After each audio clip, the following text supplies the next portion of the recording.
नमस्कार दोस्तों, उम्मीद करता हूँ सब बढ़िया होंगे। मैं सचदेव आज आपको दिखाने वाला हूँ भवानीपाटना शहर की कुछ अनमोल अनोखे तस्वीर।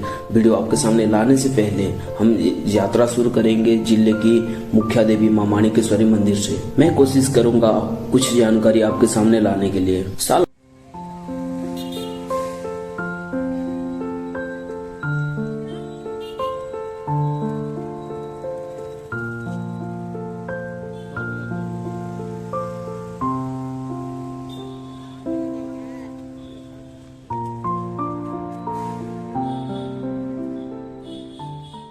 साल 1800 सदी तक कलाहांडी जिले का नाम करुंडा मंडल था। नागवंशी राजा यहाँ के शासक थे और इस वंश की कुलदेवी मां माणिकेश्वरी मां की मंदिर का निर्माण राजा उदित प्रताप देव ने निर्माण किए थे और इस मंदिर का ऊंचाई 56 फीट है। मां माणिकेश्वरी कलाहांडी की इष्ट देवी है। मां माणिकेश्वरी का मंदिर शहर के बीचों बीच देखने को मिलता है। ये सच है कि वो राजवंश की कुल देवी है, परंतु अब सारे कलाहांडी वासियों की आराध्या देवी है। और आजादी से पहले कलाहांडी एक देशीय राज्य था जिसके साक्षी ये पुराना राजमहल है। मां माणिकेश्वरी का सबसे बड़ा त्योहार छतर यात्रा है और छतर यात्रा पूरे उड़ीसा में फेमस है। प्रतिवर्ष ये त्योहार दशहरा को मनाया जाता है। नए फसल आने पर किसान सबसे पहले उसी फसल को देवी को अर्पित करते हैं, उसके बाद खुद स्वयं खाते हैं। जिस दिन नए अनाज को भोग लगाया जाता है उसी दिन को कलाहांडी का सबसे बड़ा त्योहार नुआखाई माना जाता है। ये त्योहार भाद्रव शुक्ल पक्ष के दशमी के दिन ये त्योहार मनाया जाता है। पुराने कलाहांडी राज्य की राजधानी भवानीपाटना शहर आजादी के बाद जब कलाहांडी को ओडिशा के एक जिले के रूप में मान्यता मिली, तब इस भवानीपाटना शहर को जिले के एक मुख्यालय बनाया गया। ओडिशा की राजधानी भुवनेश्वर से भवानीपाटना की दूरी 427 किलोमीटर है। कलाहांडी जिले का प्राकृतिक अत्यंत अनुपम है। कलाहांडी कला की भूमि है। कलाहांडी के कारीगर आकर्षित कला का बहुत अच्छा प्रदर्शन करते हैं और यहाँ घुमरा, बनावड़ी, बजासाल आदि चित्रकला, लोक कला, लोक वाद्य के लिए कलाहांडी आज भी विश्व प्रसिद्ध है। हमारे कलाहांडी के किसानों ने आज आधुनिक कला कौशल से पाई हुई है भरपूर सफलता, इसलिए कलाहांडी को वास्तव में कला की भूमि कहा जाता है। सुबह का नज़ारा है, धूप कितना बढ़ने लगा है। तो चलिए थोड़ा सा शहर के इधर उधर होकर घूमते हैं, गली के चौराहे पे इधर उधर। उसके बाद चलेंगे एक मस्त जगह जो कि वाटरफॉल रहेगा। उस जगह में रेस्टोरेंट भी देखने के लिए मिलता है और इस शहर से बहुत करीब ही जाना पड़ेगा। तो चलिए थोड़ा सा घूम लेते हैं, उसके बाद चलते हैं उस जगह।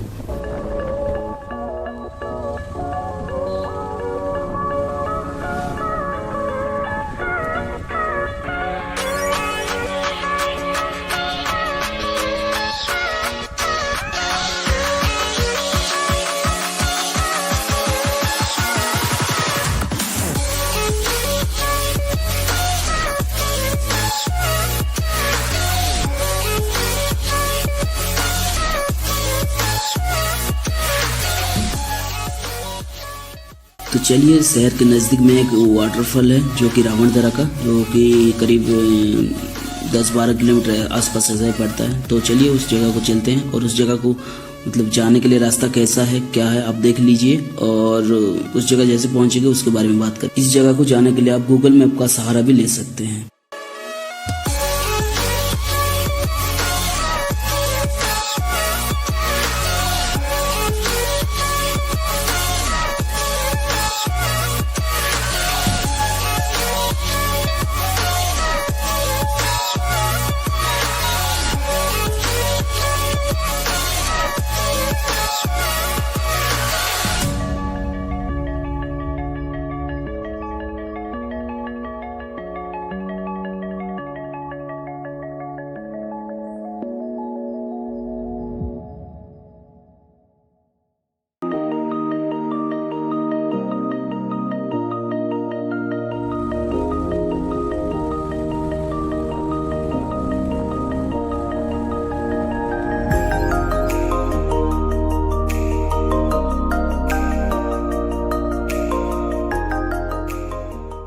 जैसे मैंने सोचा था कि रावणदरा वाटरफॉल भवानीपाटना से बहुत पॉपुलर जगह है, तो उस हिसाब से अगर देखा जाए तो रास्ता का जो रास्ते का जो ये मरम्मती है ना बहुत अच्छे से होना चाहिए था, लेकिन उस हिसाब से नहीं है। और ये भटंग पदर जो है ना यहाँ तक का रास्ता यहाँ तक का ही रास्ता सही है। उसके बाद आगे जो थोड़ा सा नहीं थोड़ा खराबी ही है रास्ते में, तो सतर्क रह के ड्राइव करना पड़ता है। जो पत्थर वगैरह जो रास्ते में दिक्कत दे सकता है। तो चलिए रास्ते को थोड़ा कंप्रोमाइज़ करके फिर आगे बढ़ते हैं, फिर उधर का बातें बताते हैं आपको।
तो फाइनली हम रावणदरा पहुंच चुके हैं। तो अभी पहुंचने के बाद हमें एक टिकट करना पड़ेगा, तो चलिए टिकट एक कर लेते हैं और दिखाते हैं कि रास्ते मतलब पार्किंग के लिए जगह है या नहीं, और आगे चल के मतलब और क्या दिखता है।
इस जगह को जैसे आएंगे तो आपको मतलब मौका मिलेगा कि शिव जी का दर्शन करने का, और उसके साथ साथ यहाँ पर कुछ रेस्टोरेंट के बगैर मतलब जो सुविधा है ना उपलब्ध है, जो कि बाकी जगहों पे नहीं मिलता है। और यहाँ पे नेटवर्क थोड़ा सा दिक्कत देता है, तो मतलब नेटवर्क चला ही जाता है। तो चलिए रेस्टोरेंट का थोड़ा ऊपर से और साइड से मैं दिखाता हूँ कि नज़ारा किस तरीके का है, और अंदर जाके भी दिखाता हूँ कि रेस्टोरेंट कैसा है। आपको पसंद आता है तो कमेंट में ज़रूर बता देना।